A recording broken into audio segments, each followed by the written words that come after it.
Hi friends, క్రిస్పీగా ఉండే మొక్కజొన్న గారెలు ఏ విధంగా చేసుకోవాలో ఈ వీడియోలో చూద్దాం.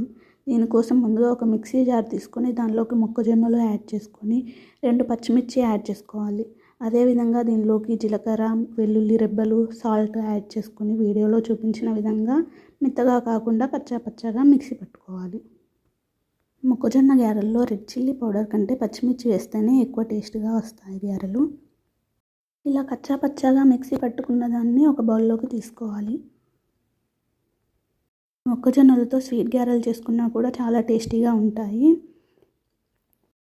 ఇలా బౌల్లోకి తీసుకున్న దానిలోకి 2 టేబుల్ స్పూన్ల శనగపిండి యాడ్ చేసుకోవాలి. అదేవిధంగా సన్నగా తరిగి పెట్టుకున్న కొత్తిమీర, పుదీనా, ఆనియన్స్ యాడ్ చేసుకోవాలి. పిండిని ఇవన్నీ కలిసిపోయేలాగా బాగా కలుపుకోవాలి. దీనిలోకి సపరేట్గా వాటర్ ఏం యాడ్ చేయాల్సిన అవసరం ఉండదు. మొక్కజొన్నల్లో ఉండే వాటర్తోనే ఇదంతా పిండి ముద్దగా అవుతుంది. గారెలు డీప్ ఫ్రై చేసుకోవడానికి ఒక ప్యాన్ తీసుకొని దానిలోకి ఆయిల్ యాడ్ చేసి వేడి చేసి పెట్టుకోవాలి.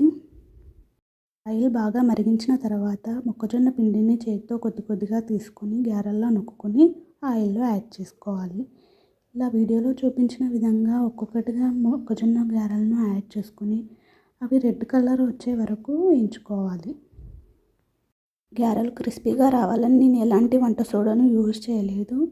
ఈ గారెలు కొద్దిగా మెత్తగా కావాలనుకున్న వాళ్ళు వంట సోడాను యూజ్ చేస్తే గారెలు కొద్దిగా ఉబ్బి మెత్తగా అవుతాయి. వీడియోలో చేయించిన విధంగా గారెలు ఒక్కొక్కటిగా ఆయిల్లో వేసుకోవాలి.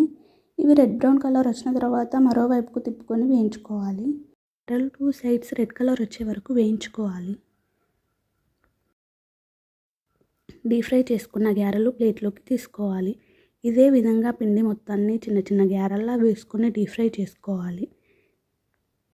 మొక్కజొన్నలు వర్షాకాలంలోనే ఎక్కువగా దొరుకుతాయి కాబట్టి వర్షాకాలంలో వేడిగా కమ్మని గారెలు చేసుకొని ఇలా సర్వ్ చేసుకోండి. ఎంతో ఇష్టంగా క్రిస్పీగా తినేయొచ్చు. Thank you for watching video.